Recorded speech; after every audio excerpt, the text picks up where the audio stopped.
Ang anghel ng Panginoon ay nagbalita kay Santa Maria. At siya'y naglihim ng lalang ng Espiritu Santo. Aba, Ginoong Maria, napupuno ka ng grasya. Ang Panginoong Diyos ay sumasayo. Bukod kang pinagpala sa babaeng lahat, at pinagpala naman ang iyong anak na si Jesus. Santa Maria, Ina ng Diyos, ipanalangin mo kaming makasalanan, ngayon at kung kami mamamatay. Amen. Narito ang alipin ng Panginoon. Maganap nawa sa akin ayon sa wika mo. Aba, Ginoong Maria, napupuno ka ng grasya. Ang Panginoong Diyos ay sumasayo. Bukod kang pinagpala sa babaeng lahat, at pinagpala naman ang iyong anak na si Jesus. Santa Maria, Ina ng Diyos, ipanalangin mo kaming makasalanan, ngayon at kung kami mamamatay. Amen. At ang Verbo ay nagkatawang tao. At nakipamayan sa atin. Aba, Ginoong Maria, napupuno ka ng grasya. Ang Panginoong Diyos ay sumasayo. Bukod kang pinagpala sa babaeng lahat, at pinagpala naman ang iyong anak na si Jesus. Santa Maria, Ina ng Diyos, ipanalangin mo kaming makasalanan, ngayon at kung kami mamamatay. Amen. Ipanalangin mo kami, Santang Ina ng Diyos. Nang kami maging dapat makinabang sa mga pangako ni Kristo. Manalangin tayo. Panginoon naming Diyos, kasiyahan mo ang aming mga kaluluwa ng iyong mahal na grasya. At kayang dahilan sa pamamagitan ng Anghel, ay nakilala namin ang pagkakatawang tao ni Jesucristo ang anak mo. Pakundangan sa mahal na sakit at pagkamatay niya sa krus. Pakinabangin mo kami ng kanyang pagkabuhay na muli sa kaluwalhatian sa langit. Sa pamamagitan ng Jesucristo ring Panginoon namin. Shalom. Luwalhati sa Ama, sa Anak, at sa Espiritu Santo. Kapara ng unang-una, ngayon at magpakailanman, at magpasawalang hanggan. Amen.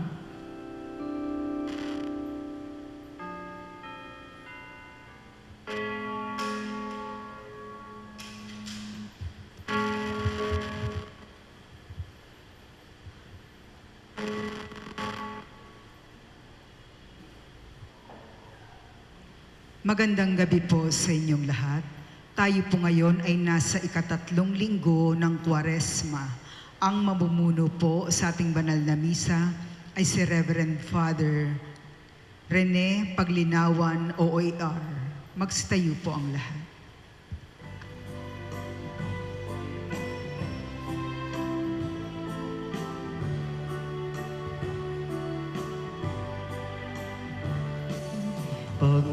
Pagmamahal sa Panginoon ay simula ng karunungan.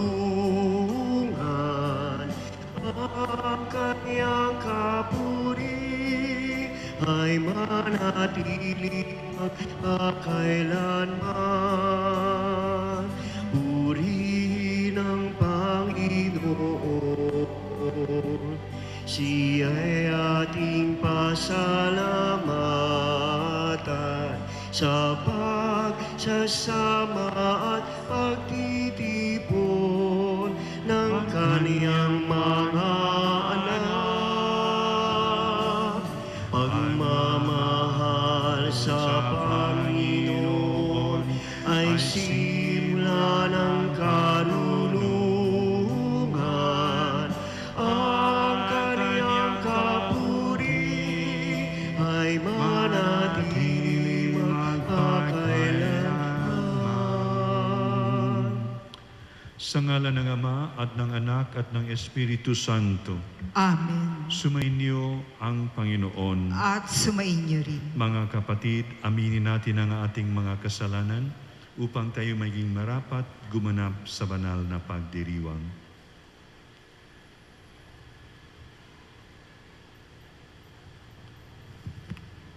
Inaamin ko Sa makapangyarihang Diyos at sa inyo mga kapatid, na lubha akong nagkasala sa isip, sa salita at sa gawa, at sa aking pagkukulang.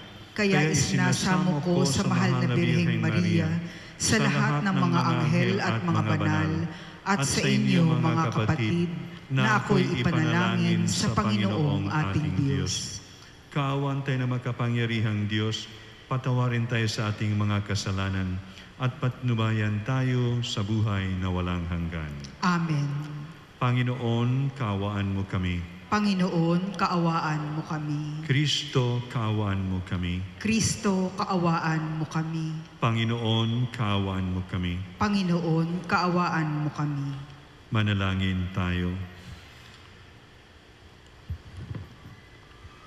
Ama naming makapangyarihan, huwag mong bawiin sa amin ang iyong kagandahang loob na nagpapagindapat na kami maging iyong lingkod at nagdudulot sa amin ng iyong palagiang pagkupkup. Sa pamagitan ni Jesucristo kasama ng Espiritu Santo, magpasa walang hanggan. Amen. Magsiupo ang lahat.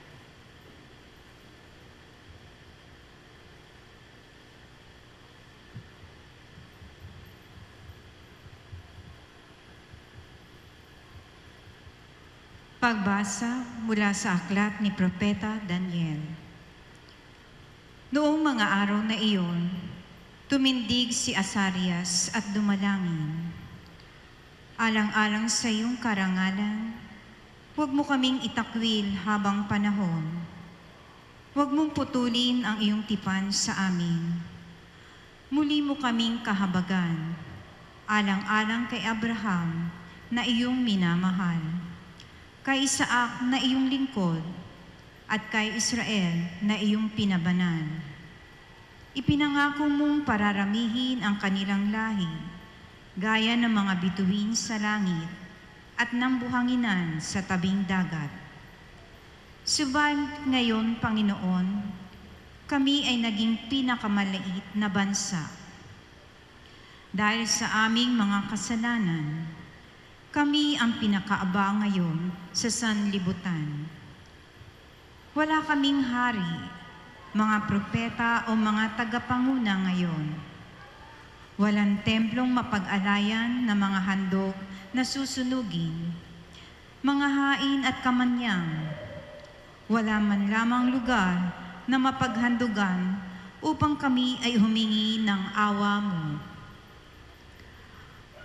Ngunit lumalapit kami sa iyo ngayon, nabagbag ang puso at nagpapakumbaba. Tanggapin mo na kami na parang may dalang mga baka, mga guya at libu-libong matatabang tupa na susunugin bilang handog sa iyong harapan. Tanggapin mo ang aming pagsisisi bilang handog upang kami matutong sumunod sa iyo ng buong puso. Walang nagtiwala sa iyo na nabigo. Simula ngayon, buong puso kaming susunod sa iyo, sasamba at magpupuri sa iyo. Huwag mo kaming biguin, yamang ikaw ay maamo at mapagkalinga, kahabagan mo kami at saklolohan. Muli mong iparanas sa amin ang iyong kahangahangang pagliligtas, at sa gayoy muling dakilain ang iyong pangalan, Panginoon. Ang salita ng Diyos. Salamat sa Diyos. Poon iyong ginitain ang pag-ibig mo sa amin. Poon iyong gunitain ang pag-ibig mo sa akin. Ang kalooban mo'y ituro, O Diyos, ituro mo sana sa aba mong lingkod. Ayon sa matuwid, ako ay turuan. Ituro mo poon ang katotohanan, tagapagligtas ko na inaasahan. Poon iyong gunitain ang pag-ibig mo sa akin. Poon gunitain pag-ibig mong wagas, at ang kabutihang nooy pa'y nahayag. Pagkat pag-ibig mo'y hindi nagmamaliw, ako sana poon ay alalahanin. Poon iyong gunitain ang pag-ibig mo sa akin. Mabuti ang poon at makatarungan sa mga salari, guro at patnubay. Sa mababang loob siya yaong gabay at nagtuturo ng kanyang kalooban. Poon iyong gunitain ang pag-ibig mo sa akin. Magsitayo po ang lahat.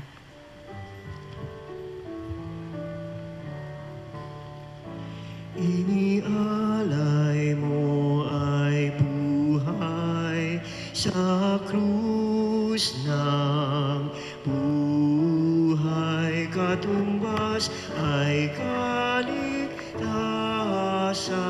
ng sangkatauhan.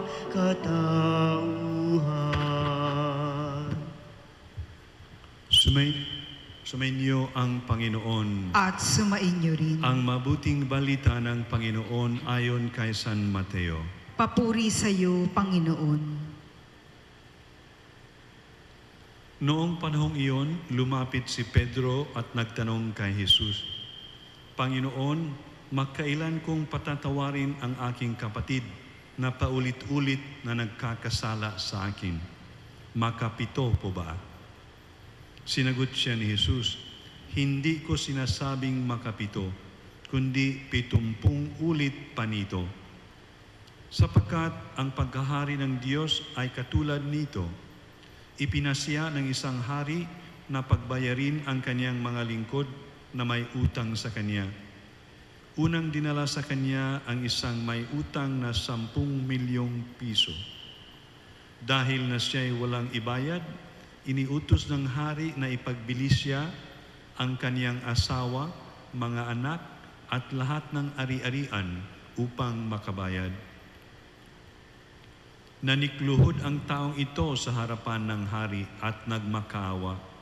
Bigyan pa ninyo ako ng panahon at babayaran ko sa inyo ang lahat. Naawa sa kanya ang hari, kaya ipinatawad ang kaniyang mga utang at pinayaon siya. Ngunit pagkaalis niya roon, ay nakatagpo niya ang isa sa kanyang kapwa-lingkod na may utang na 500 piso sa kanya. Sinunggaban niya ito at sinakal, sabay wika, magbayad ka ng utang mo. Naglumuhod iyon at nagmakaawa sa kanya. Bigyan mo pa ako ng panahon at babayaran kita. Ngunit hindi siya pumayag. Sa halip, ipinabilanggo niya ang kanyang kapwa-lingkod hanggang sa ito'y makabayad. Nang makita ng kanyang mga kapwa-lingkod ang nangyari, sila'y labis na nagdamdam. Pumunta sila sa hari at isinumbong ang nangyari. Kaya't ipinatawag siya ng hari. Ikaw, napakasama mo, sabi niya. Pinatawad kita sa utang mo sapagkat nagmakaawa ka sa akin. Nahabag ako sa iyo, hindi ba dapat ka ring mahabag sa kapwa mo? At sa galit ng hari, siya'y ipinabilanggo hanggang sa mabayaran niya ang kaniyang utang. Gayon din ang gagawin sa inyo ng aking Ama na sa langit kung hindi ninyo patatawarin ang inyong kapatid. Ang mabuting balita ng Panginoon. Pinupuri ka namin, Panginoong Heso Kristo. Magsiupo ang lahat. Ang tanyag na manunulat na Amerikano, may wit and wisdom, si Mark Twain, ay nagsabi minsan, maraming ayaw sa Kristyanismo sapagkat marami silang hindi maintindihan. Mahirap daw yung mga hindi nila maintindihan. Ako, ang mahirap sa akin, sa Kristyanismo, yung naiintindihan ko. At isa na ito sa mga bagay na naiintindihan natin at mahirap gawin ang pagpapatawad. Kaya't mahirap ang pagpapatawad sapagkat ito ay essential Ito ay basic, ito ay foundational. Kung hindi ito mahalaga sa Kristyanismo, madali lang itong gawin. Pero sapagkat ito ay napaka-basic sa Christianity, ito ay mahirap gawin. Malinaw ang talinghaga. Isang taong may utang na 10 milyon, pinatawad ng hari.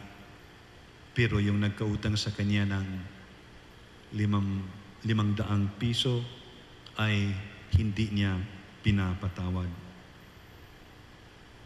Ano ba ang kailangan sa pagpapatawad? Kung tayo ay humihingi ng tawad sa Diyos, ano ba ang hinihingi natin nung sinabi nating, Lord, forget my sins? No? Nakakalimot ba ang Panginoon? Hindi ba siya all-knowing? Hindi ba lahat ng mga karunungan ay nasa Kanya? Paano niya makalimutan ang sala? So what we are asking when we ask the Lord to forget our sins ay hindi na mawala sa Kanyang karunungan sapagkat lahat ay alam niya. Kundi what we are asking is, Lord, do not hold this sin against me. Ganoon din ang ating pagpapatawad sa kapwa kasi hindi naman natin nakakalimutan yun di ba? Yung mga ginagawa nila, hindi natin nakakalimutan. Pero ang pagpapatawad ay hindi ang sa pagkalimot. Ibig sabihin yung mga may Alzheimer's ay yun ang nagpapatawad. Hindi po. Maski nasa memory mo yung ginawa sa iyo, you do not hold it against the person. Either sapagkat baka galit lang siya, baka pagod lang siya, baka nahihirapan lang siya sa buhay, baka ang dami niyang problema, baka akala niya meron akong ginawa sa kanya. Kaya naghahanap tayo ng mga excuses upang maging nagpapatawad sa mga taong gumagawa ng masama sa atin. So, when we ask the Lord to forgive and forget our sins, we are asking Him not to hold the sin against us. Ganoon din ang ating pagpapatawad sa kapwa. Hindi sa nakakalimutan natin, andyan lang yan sa ating mga utak. But we try to find excuses. We try not to hold that sin against the other. Pangalawang bagay siguro, kung tayo ay nagpapatawad, mahirap din sapagkat hindi siya ang gumawa ng masama, ang magbabago. Sometimes ginagawa nating kondisyon sa pagpapatawad. Basta magbago siya, patawarin ko siya.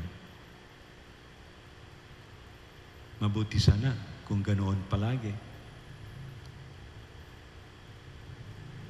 Nagtatampo tayo, tumatahimik tayo, hindi natin kinakausap, in the hope na siya ay matauhan at magbago.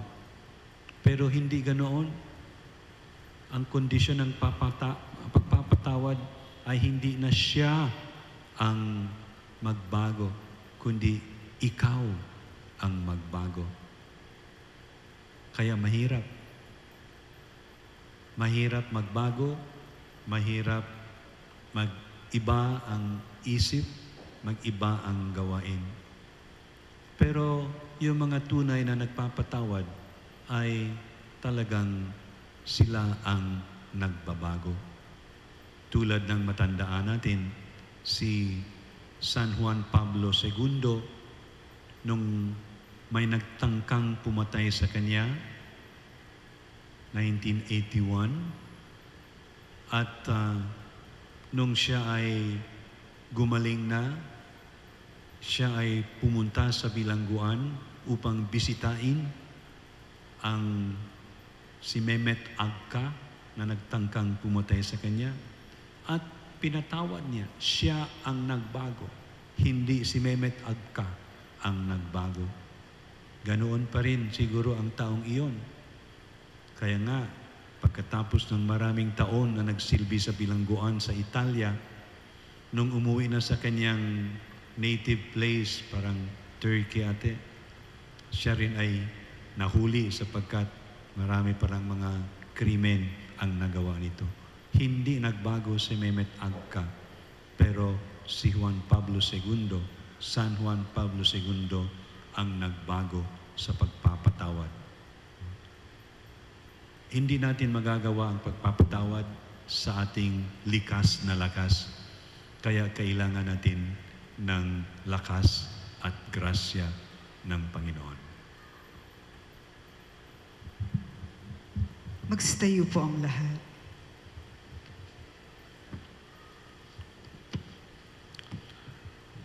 Manalangin tayo sa Diyos upang tayo, ang kanyang bayang nakaranas ng kanyang pagpapatawad, ay maghatid ng kagalakan ng pagkakasundo sa mundo.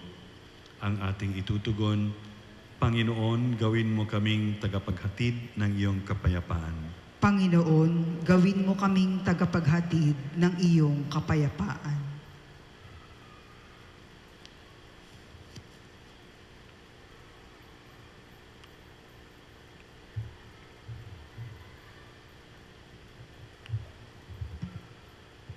Ang simbahang pinalaya ng dugo ni Kristo'y naway mamuhay sa pagkakasundo at kapayapaan. Manalangin tayo sa Panginoon. Panginoon, gawin mo kaming tagapaghatid ng iyong kapayapaan. Ang simbahang Kristiyano naway mapagsama sa ilalim na nag-iisang ebanghelyo ng pag-ibig. Manalangin tayo sa Panginoon. Panginoon, gawin mo kaming tagapaghatid ng iyong kapayapaan. Ang mga mag-asawa naway matutong magpatawad at umunawa sa isa't isa. Manalangin tayo sa Panginoon. Panginoon, gawin mo kaming tagapaghatid ng iyong kapayapaan. Ating lahat nawang matutuhan ang habag ni Jesus upang tayo ay makapagpatawad sa isa't isa mula sa puso. Manalangin tayo sa Panginoon. Panginoon, gawin mo kaming tagapaghatid ng iyong kapayapaan. Ang mga yumaong tapat sa Panginoon, naway magtamasa ng kapayapaan sa kaharian ng Diyos. Manalangin tayo sa Panginoon. Panginoon, gawin mo kaming tagapaghatid ng iyong kapayapaan. Ama naming nasa langit, lagi mo nawa kaming palakasin ng iyong pag-ibig at habag, at tulungan kaming maghandog ng pagpapatawad sa iba. Hinihiling namin ito sa pamagitan ni Kristo na aming Panginoon. Amen. Magsiyo po ang lahat.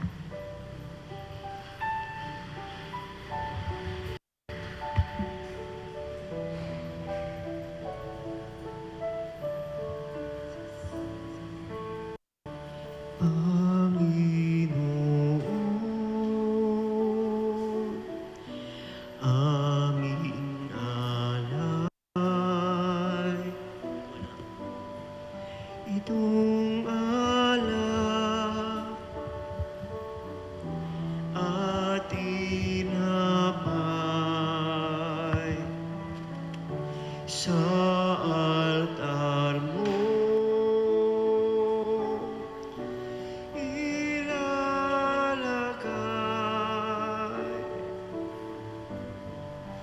Tanggapin sa iyong kamay. Magstayo po ang lahat. Manalangin kayo mga kapatid upang ang paghahain natin ay kalugdan ng Diyos, Amang makapangyarihan. Tanggapin nawa ng Panginoon itong paghahain sa iyong mga kamay, sa kapurihan niya at karangalan sa ating kapakinabangan at sa buong sambayanan niyang banal. Ama naming lumikha, sa ikapagpapatawad ng mga kasalanan, maganap nawa ang paghahain ng aming mga alay, upang kami kalugdan mo at ganap na kasihan sa pamagitan ni Jesucristo, kasama ng Espiritu Santo magpasa walang hanggan. Amen. Sumainyo ang Panginoon. At sumainyo rin. Itaas sa Diyos ang inyong puso at diwa. Itinaas na namin sa Panginoon. Pasalamatan natin ang Panginoong ating Diyos. Marapat na siya'y pasalamatan. Ama naming makapangyarihan, tunay ngang marapat na ikaw ay aming pasalamatan sa pamagitan ni Jesucristo na aming Panginoon. Binibigyan mo kami ng bagong pagkakataon upang ganapin ang pagkahanda ngayon para sa pagdiriwang ng muling pagkabuhay. Kaisa ng iyong anak na minamahal, aming inalalaan ang panahon, talino't yaman para ganapin ang iyong kalooban na ang kapwa-tao ay lubos na damayan. Sa pagdiriwang namin sa aming pagsilang bilang mga kaanib ng iyong sambayanan, kami iyong pinagkakamit ng katayuang ganap sa pagtatangkilik. Kaya kaisa ng mga anghel na nagsisiawit ng papuri sa iyo, nang walang humpay sa kalangitan, kami nagbubunyi sa iyong kadakilaan.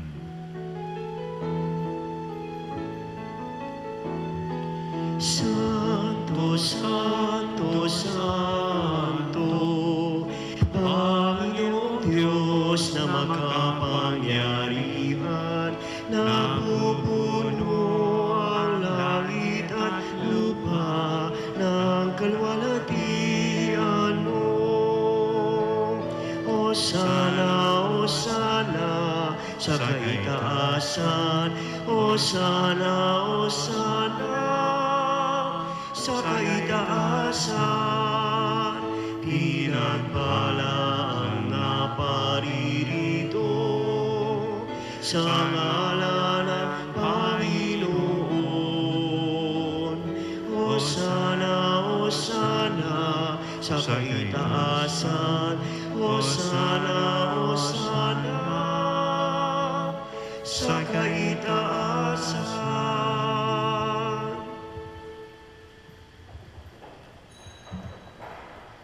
Ama naming banal, ikaw ang bukal ng tanang kabanalan.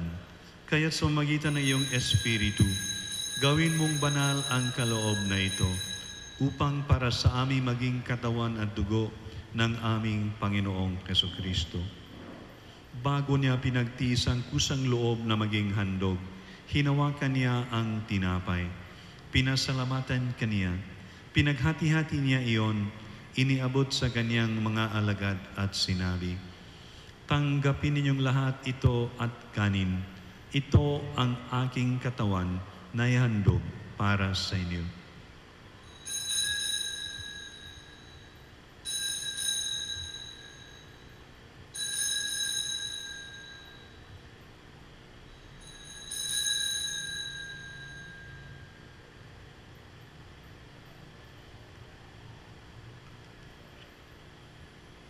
Gayon din naman nung matapos ang hapunan, hinawakan niya ang kalis. Muli kaniyang pinasalamatan. Iniabot niya ang kalis sa kaniyang mga alagad at sinabi, "Tanggapin ninyong lahat ito at inumin. Ito ang kalis ng aking dugo, ng bago at walang hanggang tipan. Ang aking dugo na ibubuhos para sa inyo at para sa lahat sa ikapagpapatawad ng mga kasalanan. Gawin ninyo ito sa pag-alala sa akin."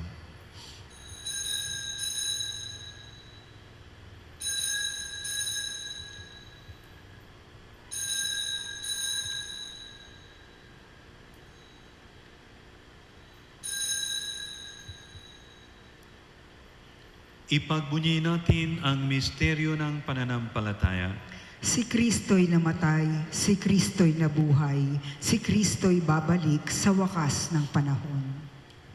Ama, ginagawa namin ngayon ang pag-alala sa pagkamatay at muling pagkabuhay ng iyong anak. Kaya't inialay namin sa iyo ang tinapay na nagbibigay buhay at ang kalis na nagkakaloob ng kaligtasan. Kami nagpapasalamat dahil kami minarapat na tumayo sa harap mo para maglingkod sa iyo. Isinasamo namin kaming magsasalo-salo sa katawan at dugo ni Kristo ay mabuklod sa pagkakaisa sa pamagitan ng Espiritu Santo. Ama, Ligapin mo yung simbahang laganap sa buong daigdig.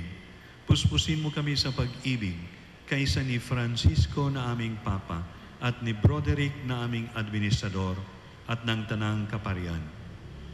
Alalahanin mo rin ang mga kapatid naming nahimlay nang may pag-asang sila'y muling mabubuhay. Gayon din ang lahat ng mga pumanaw. Kaawaan mo sila at patuloyin sa iyong kaliwanagan. Kawan mo at pagindapatin kaming lahat na makasalo sa iyong buhay na walang wakas, kaysa ng mahal na Birheng Maria na ina ng Diyos, ng kabiyak ng puso niyang si San Jose, kaysa ng mga apostol, kaysa ni Santa Francisca Romana, at ng lahat ng mga banal na namuhay dito sa daigdig ng kalugulugod sa iyo. May pagdiwang nawa namin ang pagpupuri sa kararangal mo sa pamagitan ng iyong anak na aming Panginoong Jesucristo. Sa pamagitan ni Kristo, kasama niya at sa Kanya, ang lahat ng parangal at papuri sa iyo, Diyos amang makapangyarihan, kasama ng Espiritu Santo, magpasa walang hanggan. Amen. Magstayo po ang lahat. Sa tagubili na manakagaling na utos at turo ni Jesus na Panginoon natin at Diyos, ipahayag natin ng lakas loob.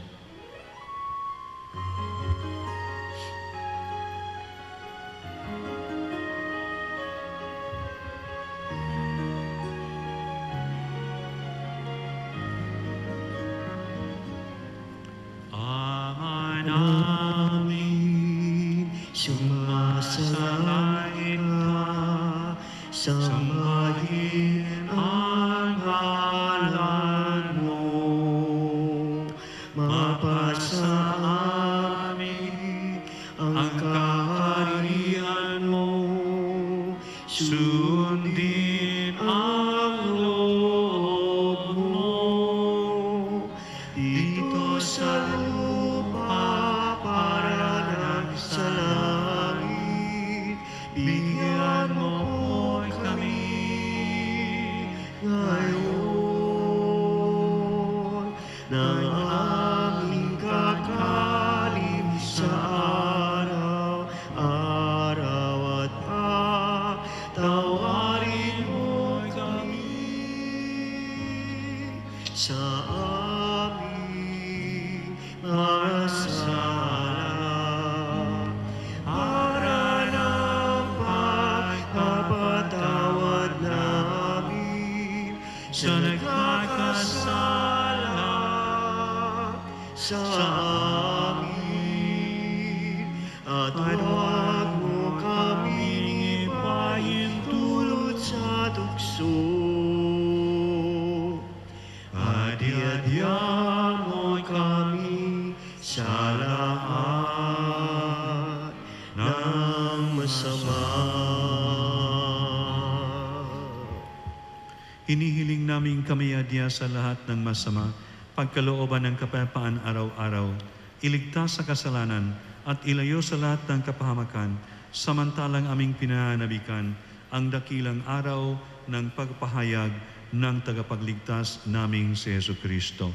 Sapagkat iyo ang kaharian, ang kapangyarihan at ang kapurihan magpakailanman. Amen. Panginoong Jesucristo, sinabi mo sa iyong mga apostol, kapayapaan ang iniiwan ko sa inyo, ang aking kapayapaan ang ibinibigay ko sa inyo. Tunghayan mo ang aming pananampalataya at huwag ang aming pagkakasala. Pagkalooban mo kami ng kapayapaan at pagkakaisa, ayon sa iyong kalooban, kasama ng Espiritu Santo magpasawalang hanggan. Amen.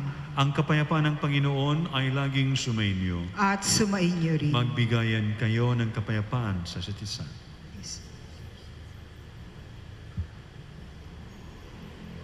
Kordero ng Diyos na nag-aalis ng mga kasalanan ng sanlibutan, maawa ka sa amin. Kordero ng Diyos na nag-aalis ng mga kasalanan ng sanlibutan, maawa ka sa amin. Kordero ng Diyos na nag-aalis ng mga kasalanan ng sanlibutan, ipagkaloob mo sa amin ang kapayapaan.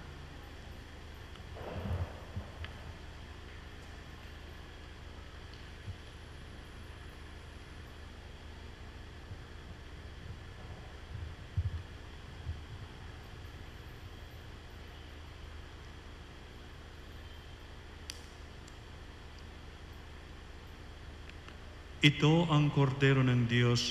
Ito ang nag-aalis ng kasalanan ng sanlibutan.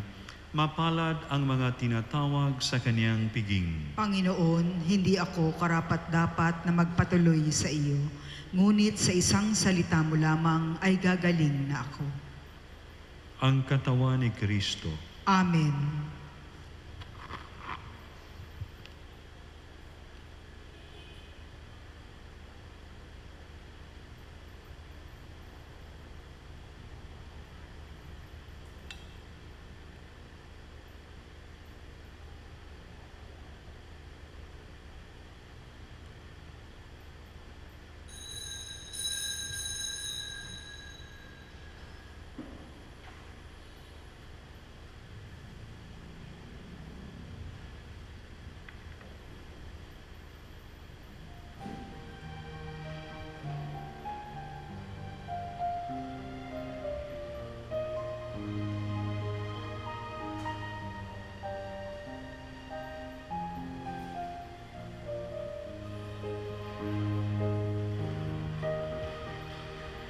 Panginoon, narito kang gumagabay sa akin.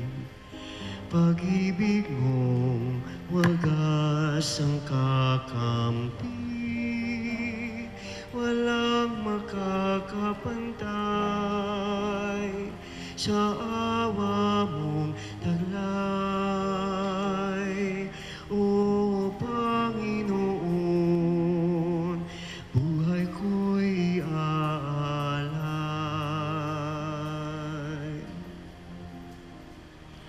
Panginoon, dulot mo ay pag-asang walang hanggan. Puso mo'y sa mundo nakalaan. Kapangyarihan mo'y tunay, aking isasalaysay. O Panginoon, dakila kang tunay. Sa kabila ng lahat, yayakapin mo pa rin ako. Sa kabila ng lahat, aakayin mo pa rin ako. Sa kabila ng lahat, buhay mo'y inalay mo. Sa kabila ng lahat, pinatawad mo ako. Sa kabila ng lahat, yayakapin mo pa rin ako. Sa kabila ng lahat, aakayin mo pa rin ako. Sa kabila ng lahat, buhay mo'y inalay mo. Sa kabila ng lahat, pinatawad mo ako. Pinatawad mo ako.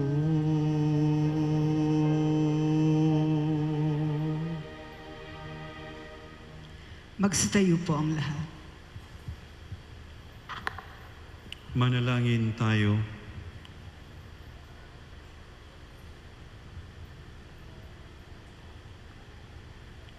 Ama naming mapagmahal, pamalagiin nawa kaming buhay ng pagsasalo namin sa banal na pakikinabang at dulutan nawa kami nito ng iyong kapatawaran at patatagin nawa kami sa tapat na pagmamahal sa pamagitan ni Jesucristo kasama ng Espiritu Santo magpasawalang hanggan. Amen. Sumainyo ang Panginoon. At sumainyo rin. Pagpalain kayo ng makapangyarihang Diyos, Ama at Anak at Espiritu Santo. Amen. Tapos na ang misa, kumayo kayong mapayapa. Salamat sa Diyos.